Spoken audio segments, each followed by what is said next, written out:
Lagi. Aku datang lagi menghantui makan siangmu bersama si Ujo. Jumpa lagi di Bojo Show barengan Botik dan Ujo. Hari ini kita akan ngobrol sama seorang seorang yang sangat mengerti budaya Jepang, yaitu Mika Kobu ya. Ini dia, kita lihat dulu beberapa postingan dia ya. Nih ya, hari ini kita akan ketemu dia. Taberu. Minum. Nomu. Kalau kamu pernah lihat budaya makan sambil berdiri di Jepang, ini disebut tachigui. Alright. Makan. Taberu. Ada lagi nih. Jadi Mika ini membuat banyak sekali konten tentang Jepang ya. Bahkan dia menerjemahkan beberapa lagu ke dalam bahasa Jepang.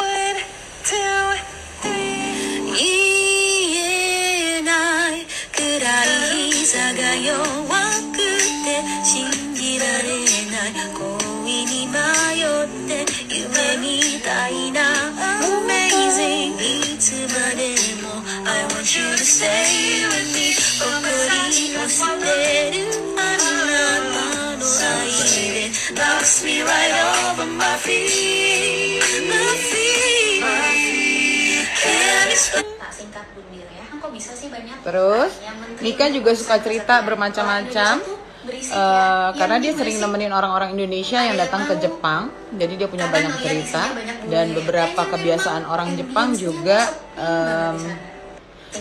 Mika tahu banget beberapa kebiasaan yang terjadi yang ada di orang-orang Jepang. Kita jadi bisa ngobrolin everything about Japanese ya, orang Jepang ya.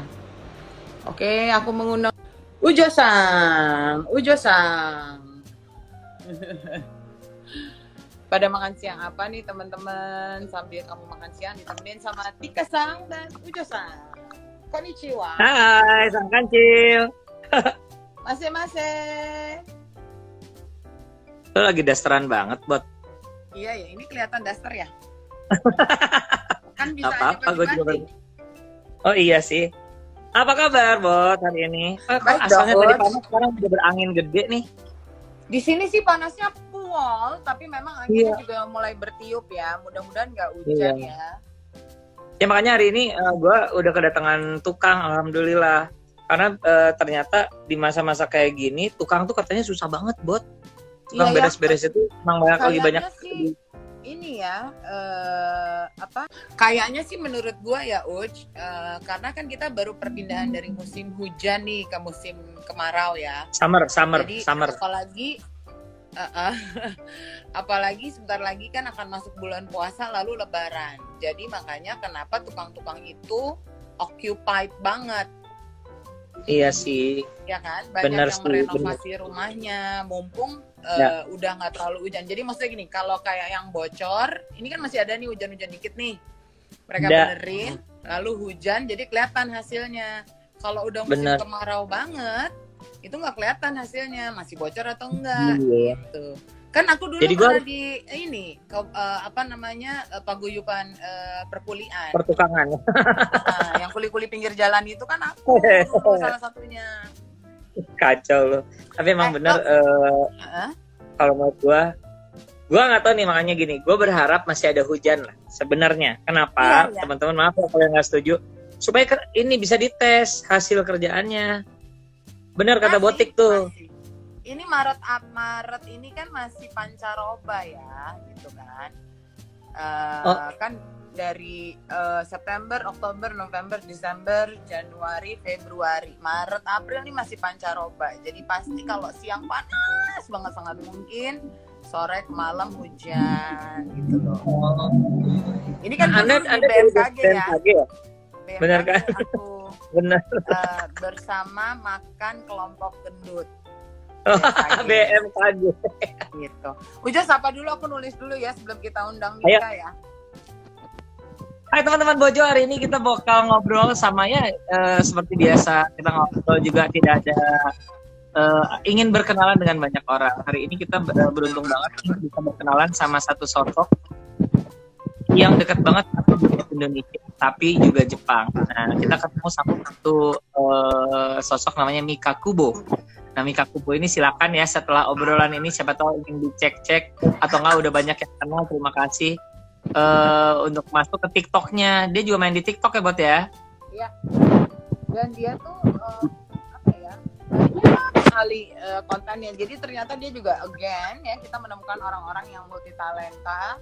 Mika tuh tidak saja fasih berbahasa Jepang karena ayahnya orang Jepang ya. Ibunya orang Jawa. Nanti kita pastikan lagi. Dan dia juga bisa nyanyi, suaranya bagus. Gawat. Suaranya bagus, terus udah gitu dia suka menerjemahkan lagu-lagu yang lagi ngetop ke dalam bahasa Jepang. Salah satunya ada lagunya Pamungkas To The Bone. Ada bahasa Jepangnya nih? Ada, di TikToknya dia ada pakai bahasa Jepangnya.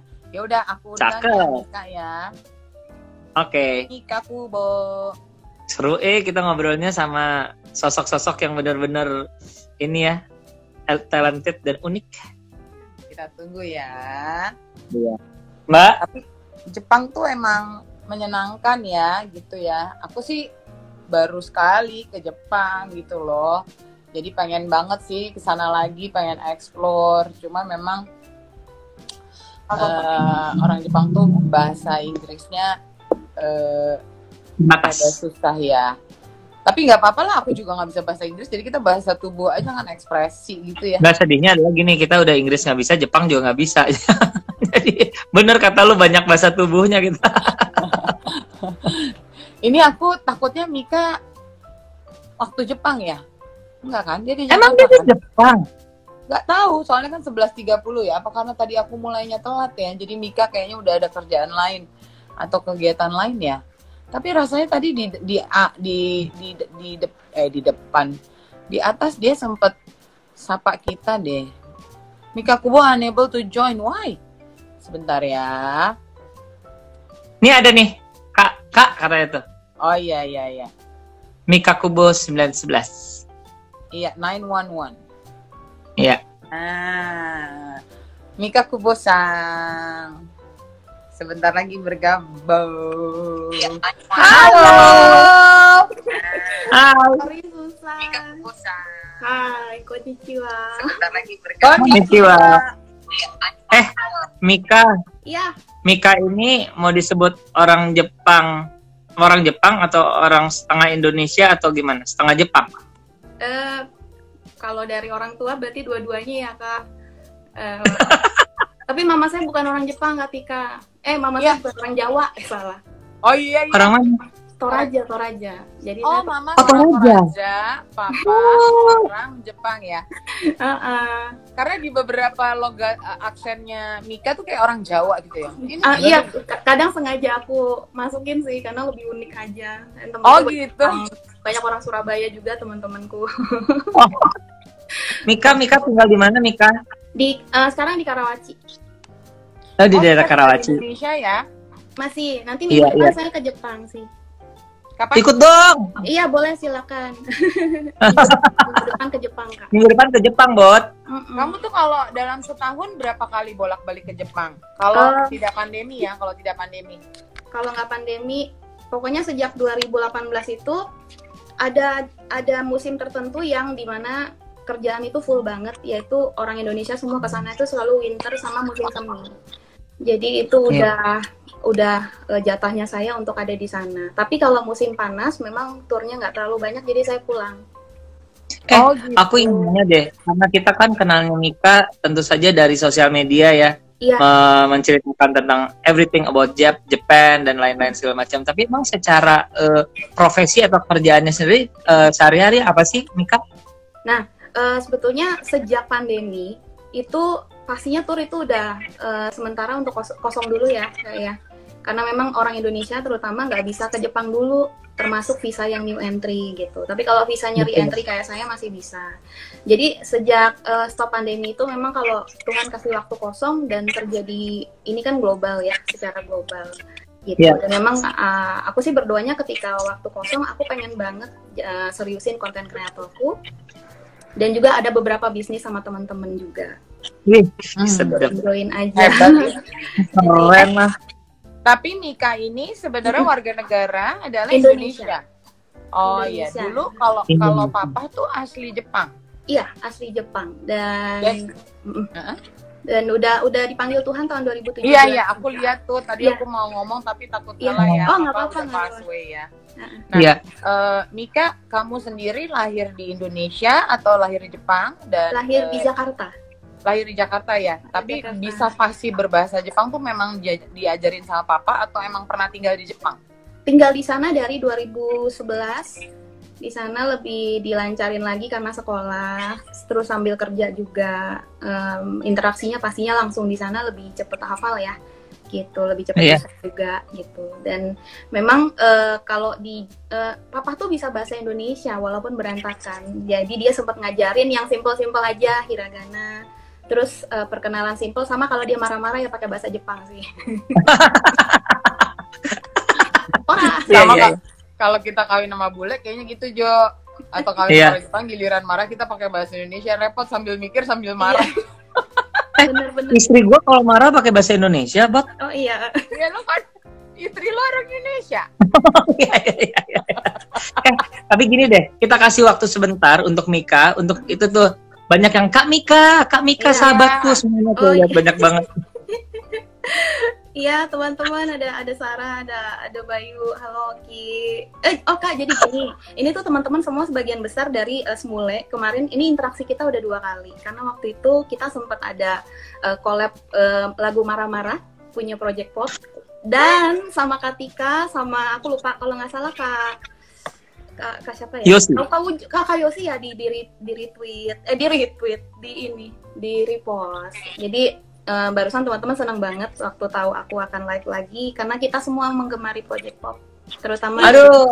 Tapi aku lupa deh yang bahasa Jepang itu di bahasa Jepangin. Oh enggak sih, marah-marah punya Project Pop aja tapi nggak di bahasa Jepangin. Cuma kita ada sekitar 12 orang kalau nggak salah di sini. Ini mereka nih yang pada say hi sama aku. Hai everybody. Hai everybody. Arigato gozaimasu. Nah ini ngomong masalah Jepang ya. Aku sama Botik ini memang sudah berkesempatan ke Jepang. Jadi teman-teman yang nonton kalau belum berkesempatan ke Jepang, kenapa sih orang-orang Indonesia banyak banget yang ke Jepang? Karena sedemikian menariknya sih, luar biasa sih menariknya ya. Nah, tapi kalau misalnya dari sisi Mika sendiri ya, ingin memperkenalkan Jepang tuh part apa aja sih sebenarnya? Kan banyak ya, ada yang kalau standarnya kan shopping orang kita kan. Kalau kamu apa yang mau diperkenalkan? Aku tuh seneng banget sebetulnya di kontenku itu memperkenalkan mengenai karakternya orang Jepang gitu, yang karakternya luar biasa banget ya gitu. Karena waktu aku ke Jepang tahun 2011 itu bulan Maret kan terjadi tsunami sama gempa besar sekali, dan waktu itu memang puji Tuhan aku belum di sana gitu. Justru aku semakin tergerak untuk ke sana setelah ngelihat mereka tuh cara mereka menangani bencana, kesabaran mereka untuk tidak terjadi kerusuhan, karena memang waktu itu air, makanan susah banget, tapi mereka bisa dengan sabar nungguin pemerintah jalan, terus juga semuanya mereka bisa sabar, dan aku semakin lihat ini luar biasa banget gitu. Aku berharap sih bisa menyebarkan kebaikan apa yang orang Jepang kayak apa gitu ke orang Indonesia. Makanya aku sering banget upload di TikTokku soal konten soal itu gitu. Walaupun banyak yang skeptis Kak, banyak yang ngejelek-jelekin juga ujung-ujungnya. Misalnya begini gitu, sedih banget sih bacanya gitu. Nggak bakal bisa lah gitu. Tapi aku kok positif dengan iman, bisa lah. Indonesia pasti bisa seperti Jepang karakternya. Tapi benar nggak sih Mika, aku selalu melihat bangsa Jepangnya adalah bangsa yang kayak lengkap ya. Jadi maksudnya gini, dia tuh pinter banget ya. Kita aja pakai barang elektronik tuh rata-rata dari Jepang ya. Jadi dia punya teknologi, dia punya peradaban tuh maju sekali. Tapi dia punya budaya dan tradisi. Itu kulturnya tuh kuat banget. Bener nggak begitu? Betul sekali. Bahkan papaku aja waktu padahal dia udah manula ya, tetap dia punya alat ada sendiri. Padahal dia di Indonesia dari tahun 70 kan. Tapi dia punya alat makan ada sendiri dan dia selalu nonton NHK, bayar TV dari sono gitu ya. Pokoknya walaupun dia udah bisa bahasa Indonesia, tetap dia budayanya itu kuat ya. Iya. Sama ini loh, emang begitu ya orang Jepang. Jadi waktu aku ke sana, aku selalu melihat bahwa orang Jepang tuh satu sopan ya sama orang ya, rapih banget. Terus kita sempat bahas ya Jo, kayak jarang nemuin tempat sampah di sana. Tapi karena semua orang udah tahu bahwa dia harus ngantongin sampahnya kalau memang nggak ketemu tempat sampah gitu ya.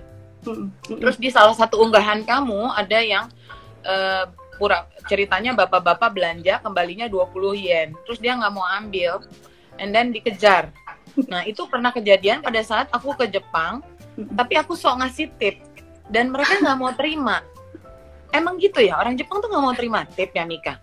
Iya, karena memang gaji mereka dan semuanya itu sudah dari atasan ya, menurut perjanjian. Dan orang Jepang itu namanya melanggar itu nggak banget ya, tertulis atau tidak tertulis, pokoknya jangan melanggar. Dan entah sopan atau tidak, tapi ya tip itu bagian dari kayak mengambil sesuatu yang bukan haknya gitu Kak.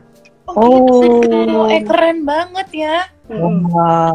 Kembalian juga kayak begitu. Karena kan semua sudah sistematis di toko ya Kak, mengenai harga barang ini pajaknya segini, ya udah terima segitu. Nanti 20 yennya siapa yang terima gitu.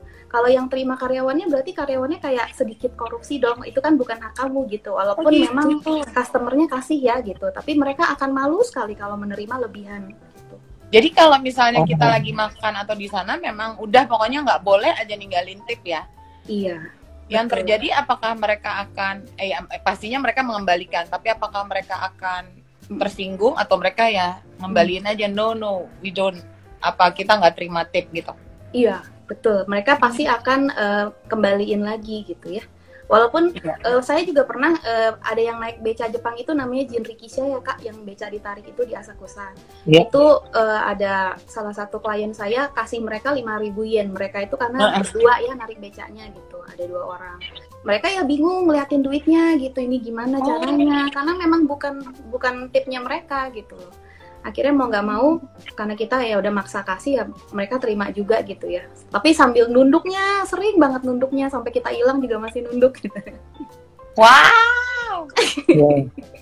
Beda kalau kita ke Amerika ya, kalau kita nggak ngasih tip dikejar-kejar ya. Ya. Tapi ada filosofi nggak sih di balik orang Jepang yang apa-apa nunduk? Ada cerita nggak di balik itu, Mika? Kalau nunduk kayak itu gitu. Iya kan? Iya betul. Nunduk itu kan sebagai lambang kesopanan ya. Nunduknya hormat, pun ya. ada derajatnya Kak. Ada derajatnya, ada berapa? Ada gitu. Ada. Kalau semakin 90 derajat itu berarti semakin mungkin ada kesalahan tertentu sehingga mereka harus minta maaf atau mungkin penjual toko ya yang mengantarkan pelayannya customernya sampai ke depan pintu, biasanya terjadi di toko-toko branded lah ini gitu ya, dianterin sampai orangnya pergi itu nunduk terus. Atau saya juga pernah kerja di kantor kan di Jepang ya, waktu di Fukuoka itu ketika ada klien kita yang kita anterin selesai meeting itu sebelum liftnya ketutup kita harus nunduk terus. Jadi kalau liftnya rusak nggak ketutup nggak bangun. Aduh Mika, kamu lucu banget. Kalau misalnya liftnya rusak, itu bagaikan ini ya, gerakan sholat di agama aku ya. Iya. Aduh, ada aja deh. Seru banget ya ini si budaya Jepang ini ya. Nah, ini waktu itu rasanya kalau nggak salah ada jadi bahan ini ya, bahan bahasannya kamu, tapi aku jujur belum nonton semuanya. Itu ada yang unik tuh, menteri yang aneh itu loh, menteri kesepian itu loh. Iya. Nah, kemarin maksudku aku sempat gini, bacain juga tuh di radio ya, saking di masa pandemi ini ya. Apakah baru terjadi sekarang atau memang sudah bertahun-tahun ini udah jadi masalahnya orang Jepang sehingga ada menteri itu? Menteri itu baru disahkannya pas pandemi ini gara-gara yang jumlah orang-orang yang bunuh diri lebih banyak daripada jumlah orang yang meninggal COVID ya Kak ya. Gitu. Terutama banyak yang wanita umur 20-30 tahun ke atas gitu. Dan Pak Menteri ini baru, tapi kalau Jepang itu setiap terjadi krisis pasti yang jumlah bunuh dirinya tiba-tiba meningkat, contoh tahun 98 gitu ya, tahun 2008 gitu. Nah sekarang COVID juga meningkat banget ini gitu. Makanya Menteri itu akhirnya dibikin, mereka ikut ini sih dari United Kingdom sih, karena pertama kali Menteri Kesepian itu dari United Kingdom ya. Dari negaranya Botik. Iya, negara opung aku. Kayaknya Opung itu siapa? about mental healthness ya, yang lagi campaign itu ya. Betul. Iya. Terus kira-kira tugas dari si Menteri Kesepian ini apa sih? Aku sih kemarin cuma baca sepintas bahwa ada orang yang diangkat sebagai Menteri Kesepian untuk mengatasi masalah bunuh diri dan kesepian. Tapi sebenarnya kemudian Mika ngikutin nggak program apa yang dia lakukannya? Iya, banyak macam. Justru nggak cuma itu aja, karena bunuh diri itu terjadi dari usia sekolah juga banyak ya. Jadi banyak anak kecil, banyak anak usia SD gitu juga ada beberapa gitu ya. Jadi memang yang diutamakan adalah lebih ke arah lebih ke arah pengolahan spiritual mereka. Sama juga ini, mereka kan banyak yang kesepian karena mereka itu kayak satu sama lain itu mungkin kurang bergaul, Kak. Aku juga rasain di sana, makanya aku lebih betah di Indonesia. Karena di Jepang itu apa ya, ambient sepinya tuh beda aja gitu loh sama di Indonesia. Masa sih, Mika? Tapi Gitu ya? sepi banget di sana. Makanya aku Even di Harajuku itu bukannya rame banget ya? Rame banget memang di sana. Shibuya apa itu? Cuma ya itu penampakannya aja. Tapi kalau aku merasa hidup di sana ya orang-orang ya jauh punya kesibukan masing-masing. Dan orang Jepang itu, Kak, mereka punya perasaan gak enak yang banget-banget. Mereka punya perasaan malu gak banget-banget. Ini namanya meiwaku, aku bahas di YouTube aku pernah.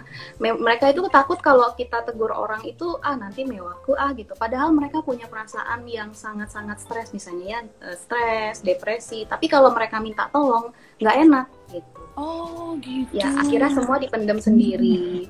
Terus di mana-mana fasilitas untuk satu orang kan banyak banget tuh, kayak di Ichiran Ramen gitu, makan sendiri, kemana-mana sendiri. Akhirnya kesepian itu semakin menjadi-jadi, dan mereka itu kan nggak dibimbing secara spiritual bahwa ada kehidupan setelah kematian. Mereka nggak tahu, Kak, kayak gitu-gitu ya. Jadi banyak yang tidak konsep itu tidak ada ya di mereka ya. Nggak ada. Nah, jadi tapi aku nyangkanya gini, Bot, masalah kesepian ini tuh juga karena gue juga melihat, ini sok taunya ya, dengan segala macam keterbatasan, ngelihat orang-orang Jepang itu gila kerja kan. Once dia kerja tuh benar-benar total banget segala macam. Jadi memang dia seperti tidak punya waktu lain, punya waktu untuk sosialisasi kalau menurut aku gitu. Terus ada juga masalah harga diri, kayaknya bukan gengsi ya Pak, mereka takut nyusahin orang, mendingin gua beresin sendiri seperti itu. Tapi di sisi lain gua nyangka Menteri Kesepian ini ngurusin orang-orang yang jomblo, bukan ya? Oh, bisa ada juga, karena memang termasuk kali, Uch, ya? termasuk. Jadi kalau di kereta-kereta itu sebenarnya udah berapa tahun yang lalu sih, kereta-kereta itu udah kayak iklanin kayak one stop wedding. Ini loh, kalau menikah tuh bahagia, menikah tuh bisa nggak terlalu susah loh gitu, karena udah ada paketan-paketannya gitu. Ya di kereta-kereta banyak iklan seperti itu, Kak. Jadi mengencourage mereka untuk menikah gitu, supaya menikah dan punya anak gitu. Tapi memang jumlah orang yang mau menikah dan punya anak di Jepang berkurang juga gitu ya, Mik? Menurut data statistik mereka ada terjadi penurunan dari kelahiran. Sementara orang tuanya kan susah meninggal tuh di sana. Awet banget. Susah meninggal. Panjang umur bilang gitu, panjang umur. Susah meninggal, aduh. Nikah. Lucu banget dia. Awet susah meninggal. Oke. Kesannya ada awet hidupnya kalau ya. susah meninggal tuh kesannya ada klinik-klinik, jadi sakit nggak mati-mati. Tuli, Kak. Tuli. Tuhan panggil nggak denger dia. Oh iya. Benar. Aduh, seru banget ya. Nah, Mika kan pernah di salah satu unggahannya, dia bilang gini, kalau 10 hal ini ada dalam diri kamu, berarti kamu sudah bisa dibilang kayak orang Jepang ya. Coba sekarang, boleh nggak Mika sebutin 5 aja, terus nanti aku sama Ujo yang bukan aku yang gitu. Apakah kita sudah bisa disebut sebagai orang Jepang ya, Jepang-Jepangan ya? Jepang-Jepangan. Oke. Sebentar. Sebelum mulai ada Dokter Nagib dulu. Ini dokter spesialis ortopedi kita, Dokter Nagib. Halo dokter. Kita lagi kenalan sama Mika Kubo. Ya, ini mau cerita, mau ngetes aku sama Botik nih. Silakan Mika. Kapan-kapan Dokter Nagib dong ngobrol di sini ya. Iya. Oke, siap. Oke. Ayo. Oke, nomor 1. Tepat waktu. Lumayan nggak kita jawab? Enggak ya, tadi aja mulainya lewat. Enggak. Oh enggak ya. Baru nomor 1 udah jebot ya kak. Tapi kalau syuting Iya, lumayan lah Jo kita ya. Ya lumayan aja. Oke. Nomor 2, lebih seneng nonton sendiri, makan sendiri, travel sendiri. Saya banget. Iya. Saya setengah. Ketiga, mandi sehari sekali. Saya. Tapi pandemi terpaksa kadang-kadang 2 kali mandinya. No. Kalau perlu nih keluar pas balik, kalau perlu mandi lagi, biarin deh kalau aku. Aku kalau selama sebelum pandemi sekali mandinya, tapi kalau setelah masa pandemi 2 kali. Tapi emang dia mah jijai orangnya, Mika. Orangnya jijai emang. Oh, dia iya. mah. Terus? Apalagi 4, tidak suka pakai gula. Gula. Kalau teh, kopi maunya tawar. Asik. Gimana kau Jo? Udah cek gula darah?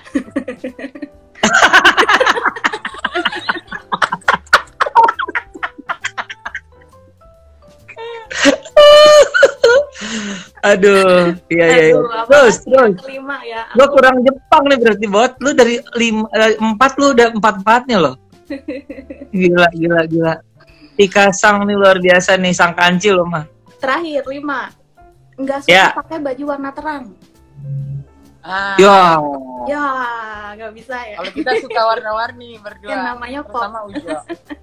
Berarti Mika, iya. Untuk seorang Ujo, mohon maaf ya, selesai. Ya. Kurang kejepangannya, kurang banget.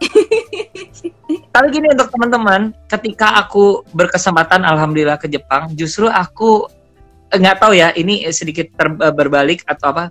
Aku melihat orang-orang tua di sana itu keren-keren, necis banget. Memang warnanya tidak terlalu terang-terang, tapi beliau-beliau ini tuh kemeja bisa warna pastel, terus apa waktu itu kebetulan musimnya juga menuju ke winter sih, tapi apa sih sesudah winter ya. Iya. Keren sih. Mereka keren-keren. Justru gini, kalau aku ingin banget pakaian kayak om-om tua itu, opa-opa itu. Bener nggak sih? Kan keren-keren banget ya Nika ya? Betul, terutama mungkin Kak Uju ngelihatnya di kota besar ya, kayak di Ginza, di Tokyo. Yes. Ya. Yes, betul. Dan hidup mereka udah enak, hidup mereka tuh udah enak banget, karena kalau orang sudah pensiun itu 100% akan dapat uang dari negara kan, jadi tanpa mereka harus bekerja lagi gitu. Makanya ya mereka cuma have fun aja di situ di masa tuanya gitu. Baju-bajunya juga. Makanya mereka happy dan sehat ya, susah meninggal. Istilah itu lucu banget. Nah, tadi Mika sempat bilang bahwa itu di kota besar. Katakanlah salah satu tujuan orang kalau ke Jepang adalah pengen lihat Tokyo. Tapi nih, jujur aku juga baru cuma ke Tokyo sih. Katanya banyak sekali tempat-tempat indah yang harusnya, kota-kota indah yang harusnya bisa kita datangi ya Mika ya. Betul. Selain Tokyo, sebenarnya kota apa lagi sih yang harusnya kita datengin kalau kita lagi traveling ke Jepang? Harus itu menurut aku adalah pulaunya dulu ya. Pulaunya itu yang pertama adalah Kyushu. Kyushu itu di bawah.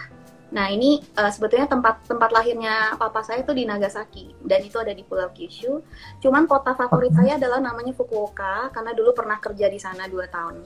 Dan banyak sekali, kayak saya kan suka bunga, di sana banyak banget taman, dan ada banyak banget taman, dan tiap musim itu selalu ganti-ganti bunganya, dan besar banget gitu.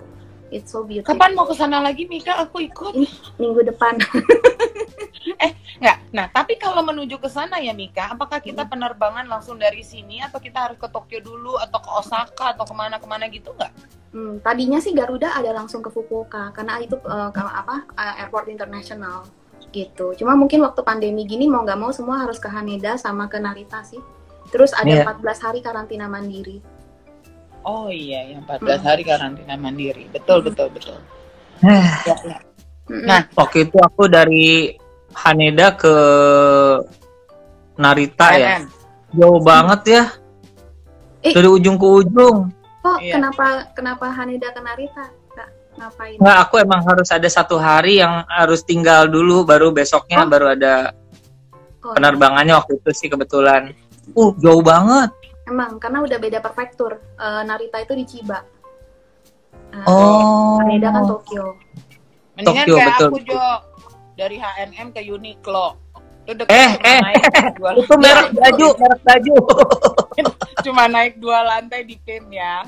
Nah, sekarang ceritain dikit dong sebenarnya kalau untuk teman-teman ya. Semenarik apakah Harajuku dan Shibuya itu? Apakah seperti yang digambarkan selalu seperti itu gitu loh untuk teman-teman yang belum sempat ke sana? Yang pasti ada Hachiko ya. Jadi Shibuya ke Harajuku itu kalau jalan kaki bisa ditempuh sekitar 10 menitan. Jadi kalau misalnya mau ke Shibuya ya langsung aja ke Harajuku ya, bisa jalan kaki dan menarik banget seperti yang kita lihat di foto-foto sebetulnya. Cuman sayangnya Shibuya itu udah banyak sampah berserakan gitu karena tiap hari ramai di sana ya. Menurutku sih gitu. Jadi udah nggak sebersih dulu banget lagi lah. Sekarang tuh kayak kotor banget gitu. Cuman sebelum pandemi memang hidup banget ya, sampai tengah-tengah malam bahkan sampai pagi pun ada kayak bar izakaya gitu masih buka. Iya. Gitu. Terus Harajuku itu lebih ke karena mereka juga toko di Jalan Takeshita Street itu kan banyak toko-toko untuk mereka yang mau jadi cosplay. Terus segala makanan-makanan unik yang masif banget warna-warni itu ya ada di sana. Yeah. Kalau lebih banyak ke anak mudanya lah, umur mungkin 25 ke bawah ya, lebih banyak di sana. Pas kita banget ya Bot ya, pas ya. Iya. Kita banget 20 tahun yang lalu ya. Iya. Mika, tapi kalau si Harajuku itu setiap hari ada atau hanya di hari-hari tertentu sih? Kayaknya waktu itu aku pernah lewat. Gue nemu tuh, gue padahal pengen lihat tuh si Sailor Moon dan kawan-kawan gitu. Biasanya mereka hari Sabtu sih. Sabtu ya? Oke. Dan mereka tuh kalau kita ngelihat mereka sebenarnya mau nggak kalau misalnya tiba-tiba kita ajak foto atau kita foto gitu, mau nggak sih Mik sebenarnya? Kalau si cosplay gitu pasti mau. Oh, cosplay mau ya? Kalau cosplay atau baju-baju yang unik-unik itu memang dia keluar ya untuk diajak foto. Gitu. Nah, kalau di beberapa negara yang kayak gitu-gitu kan kayak apa tuh judulnya jadi kita kalau mau foto kita kasih uang, kita bayar. Dia kayak nyediain tempatnya. Nah, kalau yang di Jepang gimana nih? Kita harus bayar juga atau enggak? Permisi aja, sumimasen gitu. Boleh foto sama-sama. Iya. Apa ini bukan sumimasen itu kayak permisi, maaf. Permisi gitu izin, ya. Gitu. Bukan seperti cosplay yang di depan Gedung Merdeka Bandung, itu mah kita harus bayar. Ini gue ingin tahu masalah apa Bot? Sebenarnya kalau kita masuk ke ini Jepang, restoran Jepang tuh mereka ngomong apa sih? Nashimasu. Gitu. Nashimasu ya? Irashaimase. Artinya apa? Irashaimase. Sebetulnya itu Irashaimas itu adalah bahasa sopan dari ada tapi untuk orang ya, untuk manusia. Jadi itu sebagai tanda kasih tahu ke restoran bahwa ada orang datang gitu. Tapi kita nggak perlu jawab apa-apa karena kita kan customer gitu. Kalau itu hanya untuk orang restoran. Irashaimase, masenya itu ya kata sopan di depan itu sebenarnya dari irashaimas. Irashaimas artinya adalah ada gitu. Tapi sopan sekali, sopan banget. Kalau gitu nanti kalau ada tamu di rumah aku boleh nggak gitu? Nggak perlu.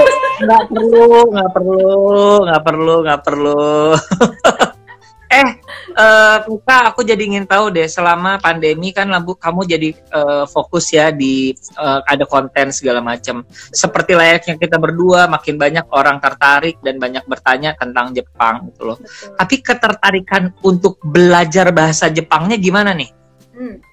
Soalnya kan gini, ada beberapa bahasa yang rasanya sih dibilang bahwa ada tingkat kesulitan untuk belajarnya ya Bot ya.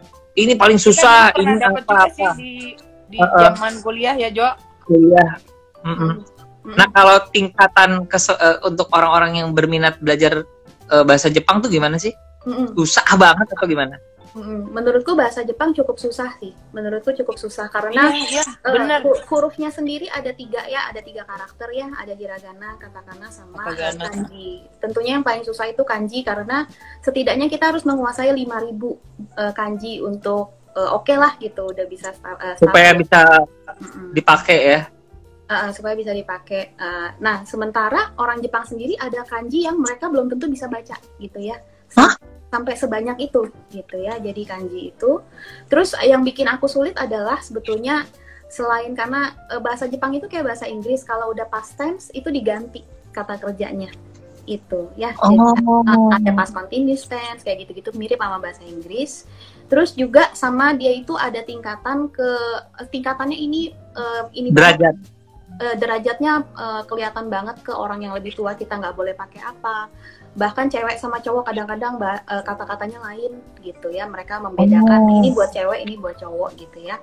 Terus juga ke bos kita, ke orang yang jauh lebih tua, atau bahkan bahasa yang di news, di berita gitu juga lain lagi, itu udah bahasa sopan gitu ya. Gitu udah pakai, kita bilangnya keigo atau sonkeigo, itu sudah bahasa yang sopan banget. Baku gitu. Banget ya. Baku sekali gitu, dan harus dipakai. Kalau kita kan bahasa baku udah nggak terlalu dipakai ya, ke bos juga masih bisa bilang oke pak, sip pak, oke gitu ya. Kalau di sana nggak bisa. Iya. Itu menurutku sih susah. Dan itu merupakan sebuah keharusan ya Mika ya, bahasa baku itu untuk orang-orang tertentu ya. Ya ibarat kata kalau di sini kita tahu bahasa baku paling kalau misalnya even kita ketemu Pak Jokowi, kita masih mungkin saja udah makan Tika. Enggak pak, saya lagi puasa, pakai kata enggak, iya kan? Iya. Tapi kalau di sana mungkin enggak itu nggak boleh ya, ada bahasa lainnya ya. Betul. Dan itu ya kalau mereka kan, soalnya image mereka itu sangat penting, image ya. Jadi kalau misalnya kita pakai bahasa yang tidak sopan, otomatis image kita tuh turun gitu. Dan itu ya? Iya, image kita tuh jadi kok gini ya, anaknya kasar ya gitu. Nah ini kan makanya aku bilang base mereka itu adalah rasa malu ya. Jadi mereka itu betul. Itu harga diri ya kayak harga gitu ya. Diri, gitu. Hebat. Nah kalau yang soal rumah makan banyak sekali yang berdiri. Jadi ya mungkin teman-teman di sini juga teman Bojo nggak semuanya udah nonton. Jadi kemarin tuh salah satu bahasan dari Mika adalah bahwa banyak sekali tempat makan di Jepang yang berdiri ya. Nah itu kenapa ya Mika? Itu hanya sekedar supaya cepat atau memang ada apanya gitu, tujuan lainnya? Menurutku ada 2 faktor. Pertama karena pasti waktu ya, efisiensi waktu. Makanya lebih banyak di dekat stasiun misalnya, supaya orang-orang yang nggak sempat makan bisa makan tapi tetap memuaskan gitu ya, tetap full. Terus yang kedua, di sana tuh lahan mahal banget Kak. Jadi jauh lebih mahal lahan daripada Indonesia. Contohnya di Tokyo, daerah seperti Shinjuku, Ginza gitu, mungkin 1 meter persegi itu udah 3 miliar rupiah kalau dirupiahin gitu. Sangat mahal gitu ya. Mahal banget di sana. Jadi kalau memang yang lebih efisien yang mana, pasti semakin sempit, semakin kecil itu semakin bagus ya buat mereka gitu. Nggak habis-habisin. Jadi yang kita lihat-lihat di film atau apa, kok nih rumah orang kayaknya kecil banget, sempit banget karena itu halnya ya. Betul. Segala macam mahal ya. Mahal banget ya. Betul. Tuh tanah tuh mahal banget. Jadi untuk teman-teman yang mau tinggal di Jepang, bawa tanah sendiri dari sini ya. 2 kali 1. Jangan. Kalau lahan aja semahal itu. Nah, kadang-kadang ada orang, nah zaman dulu juga aku gitu sih Mika, selalu gini, liburan ke Jepang, aduh nggak sanggup, mahal banget. Bener nggak kalau sekarang liburan ke Jepang tuh masih mahal? Mungkin kadang-kadang aku juga kasih kayak suggestion buat mereka ke sana yang mau pakai sistem backpackeran. Itu sangat mungkin banget karena sekarang Airbnb contohnya ya, itu udah banyak banget dibuka lagi Airbnb Kak. Jadi apartemen yang 1 hari 400-500 ribu gitu ya, itu ada dan bisa ditempatin sampai 4 orang. Contoh gitu deh untuk tempat tinggal. Memang yang mahal adalah ongkos. Yang mahal itu ongkos kereta. Kesananya ya. Kesananya gitu.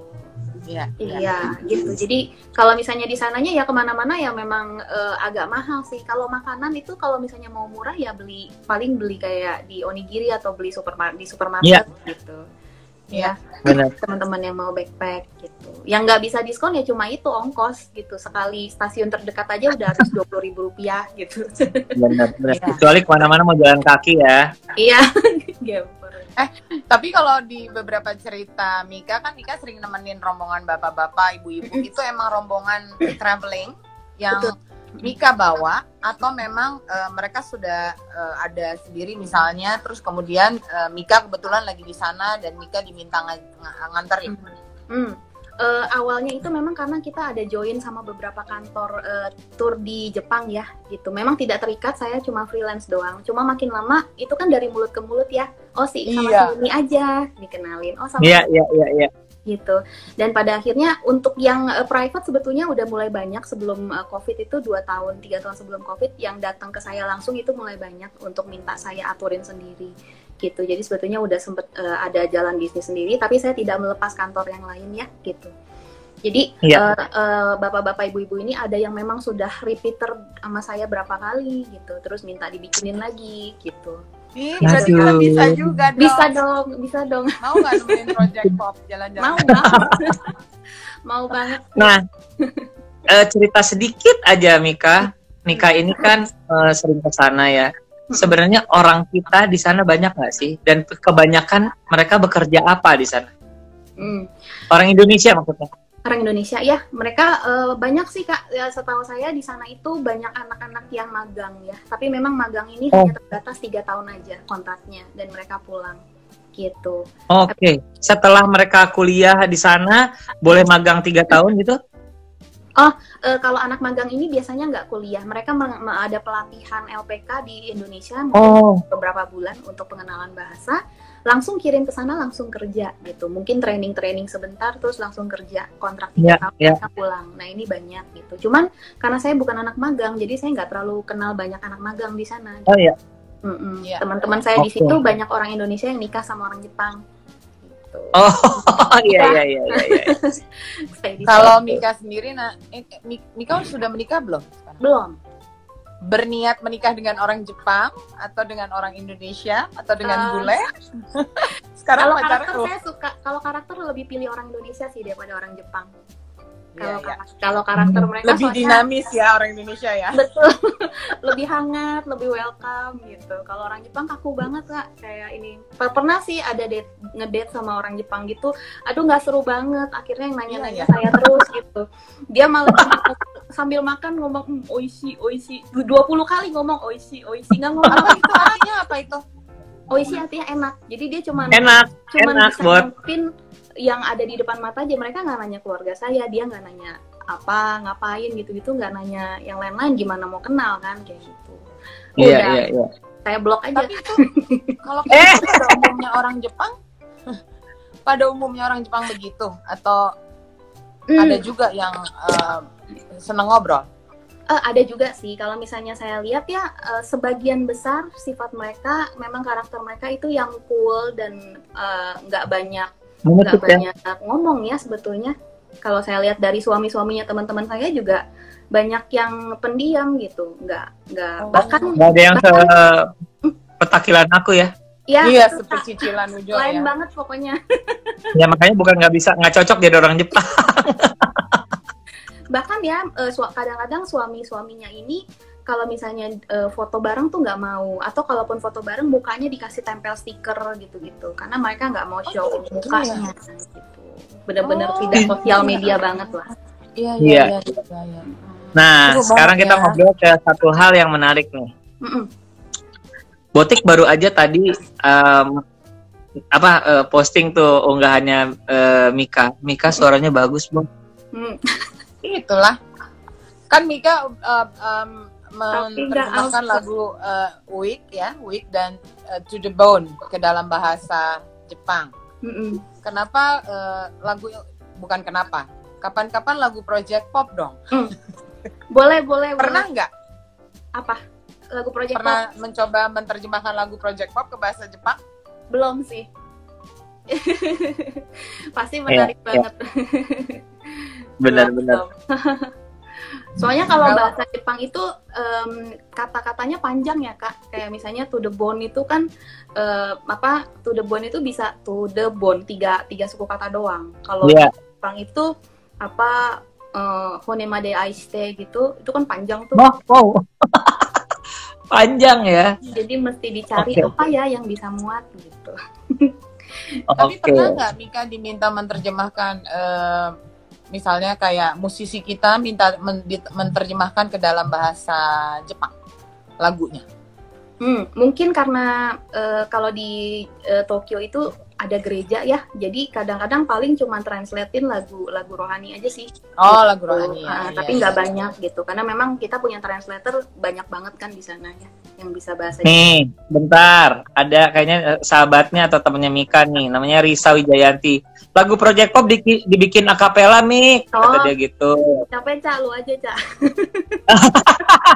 Ini lucu banget deh teman-temannya keluarga. Aduh, ingatlah hari ini dong, kata Oki gitu, ngide. Ingatlah hari ini. Iya, aku suka lagu adekku sih. Adek. Suka banget. Nah, kebetulan jadi kalau ngomongin soal lagu adek, ini untuk Mika dan juga untuk teman-teman Bojo dan penggemar Project Pop ya yang suka dengerin, kita lagi nyiapin apa, Uch? Apa nih? Iya, kita tuh lagi menyiapkan album ulang tahun kita yang ke-25. Kan tahun ini kita 25 tahun, Mika, Project Pop-nya.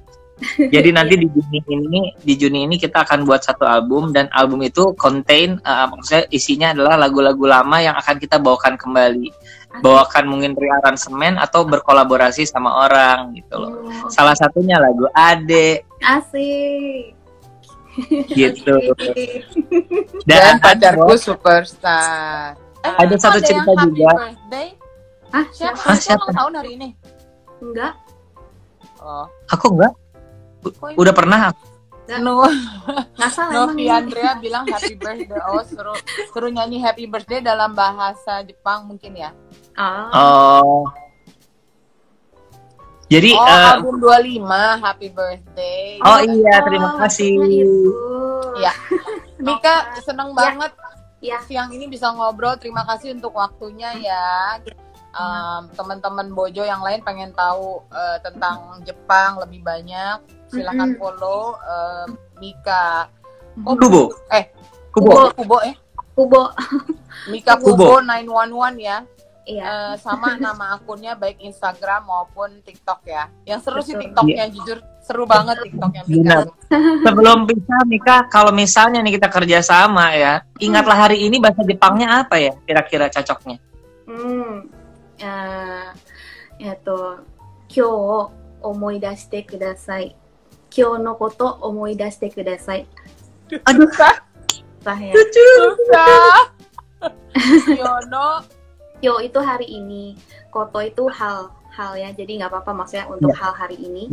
Kyo no koto omoidashite kudasai gitu, maksudnya kayak omoidashite itu diinget lagi gitu. Coba kalau dinyanyiin gimana? Apa ya? Ingatlah hari ini. Tadi kok omoidashite kudasai, kayaknya gitu ya. Keren banget. Sekali lagi Mika, sehat selalu, sukses selalu. Please keep in touch, siapa tahu kita butuh-butuh, kita ingin banyak-banyak nanya lagi, nanti kita kontak-kontakan lagi ya. Siap Kak, terima kasih banyak, senang sekali. Sehat selalu, sukses dan have a good trip and safe flight ya ke Jepang minggu depan ya. Hai. Ya, salam Doraemon. Hai. Dadah. Kak. Thank you. Thank you Kak. Arigato. Seru banget ya. Gila. Aduh, kalau teman-teman punya referensi mereka-mereka seperti Mika ya, mungkin tiba-tiba ada yang ngerti banget soal ini loh Jo, negara-negara Skandinavia atau Afrika. Iya kan? Gue pengen banget, gue suka banget. Atau mungkin punya temen yang emang tahu banget tentang semua sejarah di dunia gitu ya. Gue pengen sih ngobrol. Including Korea, Bot. nanti Iya, beda iya, banget iya. pasti. Itu Iya, it's tentunya very very Korea ya. karena Korea itu yang lagi dijual itu kan pop culture-nya ya. Iya. Bukan tradisi gitu loh. Iya. Ini sih gila. Iya. Kalau Bener. ada yang mau ngobrol. Tapi itulah teman-teman, kalau gue sama Botik itu ingin kenalan sama siapa aja. Siapa aja yang mungkin bisa ngebuat kita, wow, oh ada tuh yang gini gitu ya. Atau enggak justru hanya teman-teman yang ternyata menginspirasi kita untuk melakukan hal kecil apapun juga nggak jadi masalah. Bener-bener, karena emang Instagram live-nya Bojo ini lebih kepada sesuatu yang santai dan ngobrol-ngobrol ya. Jadi nggak spesial harus kayak menggurui, menginspirasi gitu ya. Justru dari obrolan yang sederhana itu akan sekali banyak hal-hal yang harapannya gitu ya. Benar. Dan kedepannya juga kalau misalnya ada yang mau ngiklan di sini juga kita sangat terbuka ya. Misalnya kita akan bisa masukin barang-barang yang mungkin lo butuh untuk diiklankan kan. Iya. Nah, kalau kamu pengen kasih usulan juga, bahas tentang ini dong, bahas tentang itu, nih narasumbernya, dia gini, boleh aja ya, Jo? Boleh kita banget. Tuh terbuka banget, karena kita berdua seneng banget ngobrol, apalagi untuk hal-hal yang kita nggak tahu. Jadi, mungkin ketidaktahuan kita bisa mewakili banyak orang ya. Betul banget. Oke teman-teman, sebelum berpisah tetap diingetin silakan cek akun dari project.pop di Instagram. Kenapa? Karena Project Pop lagi minta tolong sama semua orang, siapapun yang mau nolongin karena gampang banget. Kita udah punya satu lagu, ada bagiannya yang belum keisi liriknya. Tolong dong isiin. Tolong gitu. isiin. Tapi ini bukan sekedar minta tolong, karena satu orang yang nanti liriknya terpilih oleh Project Pop ya akan mendapatkan hadiah 5 juta rupiah. Dan nanti syarat dan ketentuannya juga jangan lupa untuk dibaca, karena di sana juga ada syarat dan ketentuan ya, Jo ya, gitu. Nggak susah, tapi masalahnya syarat dan ketentuan tuh lebih kepada masalah nanti copyright, administrasi ya, gitu ya. Ya. Gitu. Sekali lagi dicek project.pop-nya ya. 5 juta loh, lumayan hari gini 5 juta hanya untuk nulisin lirik-lirik pendek doang. Sekali lagi terima kasih hari ini udah kenalan sama Mika Kubo. Botik, thank you banget Botik. Terima kasih tadi Bella dipinjem. Thank you ya. Udah. Sama-sama. Ya. Semoga ini nggak hujan badai sehingga rumah Ujo nggak kebocoran lagi ya. Sukses Pak Narto dan kawan-kawan membenarkan rumah Ujo juga. Iya, oke. Udah, kita pamit dulu, sudah jam segini. Tetap senyum. Dan ketawa. Dah. Thank you. Dah.